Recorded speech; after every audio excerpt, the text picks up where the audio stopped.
Concave mirror के सामने अगर हम एक पर्टिकुलर पोजीशन पर किसी ऑब्जेक्ट को रखते हैं तो उस ऑब्जेक्ट की जो इमेज है वो कहाँ मिलेगी, उस इमेज का साइज़ क्या होगा और उसका नेचर क्या होगा, आज हम इस डिस्कशन में इसको एक्सप्लेन करेंगे।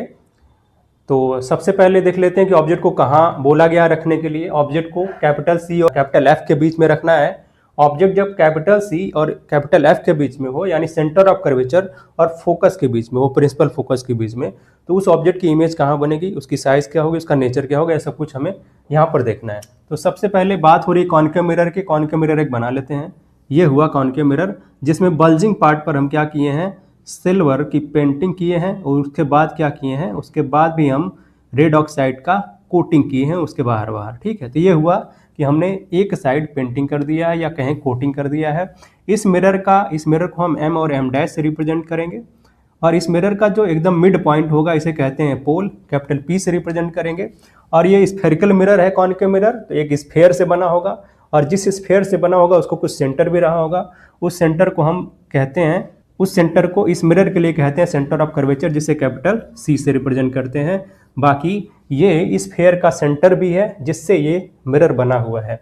इस सी और पी को मिलाते हुए एक लाइन खींचते हैं और ये लाइन दोनों तरफ हम एक्सटेंड कर देते हैं, दोनों तरफ इनफाइनाइट तक एक्सटेंड कर देते हैं। इस लाइन को कहा जाता है प्रिंसिपल एक्सिस। तो ये पूरा हमने मिरर बना दिया। उसके बाद एक चीज़ और छूट रही है, क्या, ये कैपिटल सी और कैपिटल पी के बीच में बिल्कुल मिड में होता है प्रिंसिपल फोकस, जिसे कैपिटल एफ से रिप्रेजेंट करते हैं।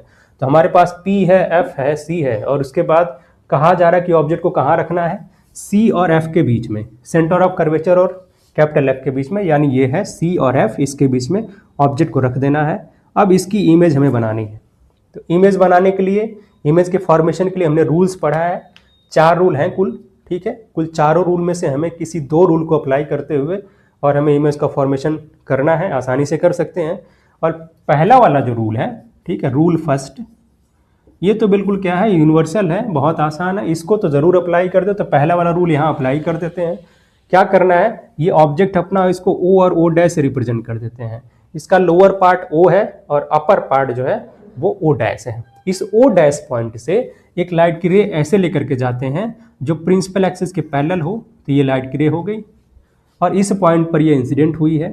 पहला रूल ये कहता है कि अगर कोई लाइट की रे प्रिंसिपल एक्सिस के पैरेलल जाती है और मिरर से टकराती है, स्ट्राइक करती है या उस पर इंसिडेंट होती है, तो रिफ्लेक्शन के बाद क्या होता है कि ये फोकस से पास करती है, उस मिरर के फोकस से ऐसे पास करती है। हमने यहाँ पर पास करवा दिया। ठीक है, ये हुआ, ये पहली रिफ्लेक्टेड रे है जो पैरेलल जा रही थी लाइट की रे और यहाँ रिफ्लेक्ट होकर के, रिफ्लेक्शन के बाद ये इस तरह से फोकस से पास करते हुए जा रही है।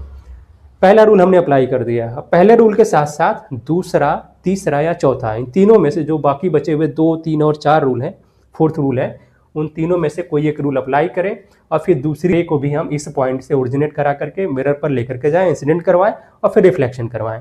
यही है, क्योंकि बिना 2 रे के इंटरसेक्शन के इमेज पॉसिबल नहीं है, इमेज का फॉर्मेशन पॉसिबल नहीं है। इस वजह से एक रे तो हो गया, एक रे हमें और भी लेनी पड़ेगी और वो हम क्या करते हैं, सामने हमारे फोकस दिखाई दे रहा है तो फोकस से पास करा सकते हैं। तो फोकस वाला जो है वो दूसरा रूल है। दूसरा रूल कहता है कि अगर कोई लाइट की रे फोकस से पास करते हुए मिरर पर जाती है, इंसिडेंट होती है, तो ये रिफ्लेक्शन के बाद, आफ्टर रिफ्लेक्शन, ये प्रिंसिपल एक्सिस के पैरेलल हो जाती है। तो हम लाइट की रे इसी ओ पॉइंट से एक और ले लेते हैं जो फोकस से ऐसे जा रही है और मिरर पर यहाँ इंसिडेंट होगी, हो गई। और फिर क्या होगा, यहाँ से रिफ्लेक्शन होगा इसका, और रिफ्लेक्शन के बाद ये दूसरा रूल कहता है कि भाई ये जो है प्रिंसिपल एक्सिस के पैरेलल हो जाएगी। ये लाइट की रे है दूसरी वाली जो इधर जा रही है। ठीक है, लेकिन ये दोनों जो रिफ्लेक्टेड रे हैं ये आपस में यहाँ पर इंटरसेक्ट कर रही हैं और इसी पॉइंट पर इमेज बनेगी। और कैसे इमेज बनाएंगे, इस पॉइंट से इस प्रिंसिपल एक्सिस पर एक नॉर्मल ड्रॉ करते हैं, बिल्कुल 90 डिग्री का एंगल बनाते हुए यहाँ पर। ठीक है, ये 90 डिग्री का एंगल बनाते हुए एक लाइन खींचते हैं और यही हमारी इमेज है, जिसको हम रिप्रेजेंट कर देते हैं आई से और ये वाला पार्ट आई डैश से रिप्रेजेंट कर देते हैं। ठीक है, तो देखा कि हमने ऑब्जेक्ट इतना बड़ा था, इमेज थोड़ी सी बड़ी दिखाई दे रही है। तो अब हमें ऑब्जेक्ट और इमेज इन दोनों की साइज़ के बारे में भी आइडिया लग गया। अब हमें कुछ बातें, इन्फॉर्मेशन, जो इम्पॉर्टेंट इन्फॉर्मेशन है वो देना पड़ेगा हमें। किसके बारे में, इमेज के बारे में। पहली चीज़ बताना होगा कि इसकी पोजीशन क्या है। ये जो हमने ड्रॉ किया है, लाइट की रे लेकर के गए हैं ऑब्जेक्ट से, ठीक है, और फिर उसके बाद रिफ्लेक्ट करवाया है, इस पूरे सिस्टम को कहते हैं रे डायग्राम। तो रे डायग्राम अगर पूछा जाए कि भाई रे डायग्राम ड्रॉ करो इमेज फॉर्मेशन का, तो हम ऐसे ड्रॉ कर देंगे, हमारा जो आधा काम है वो हो गया। ठीक है, मान लिया 4 मार्क्स का है तो 2 मार्क्स रे डायग्राम पर रहेगा। उसके बाद ये चीज़ आपको बतानी है कि इमेज का जो पोजीशन है वो बताना है, इमेज की साइज़ बतानी है और इमेज का नेचर भी बताना है। पोजीशन देखा जाए सामने दिखाई दे रहा है कि ऑब्जेक्ट रखा गया था सी और एफ के बीच में, सी और एफ के बीच में रखा गया था। इमेज कहाँ बनी है? इमेज बनी है सी के बाहर, बियॉन्ड सी बनी है, या फिर ऐसे कह सकते हैं इधर साइड क्या है, इधर साइड इन्फिनिटी है, इन्फिनिटी और कैपिटल सी के बीच में, यानी इन्फिनिटी और सेंटर ऑफ कर्वेचर के बीच में, या फिर कहें बियॉन्ड सी। ठीक है, तो आप यहाँ पर बियॉन्ड सी भी लिख सकते हो, बियॉन्ड कैपिटल सी और बिटवीन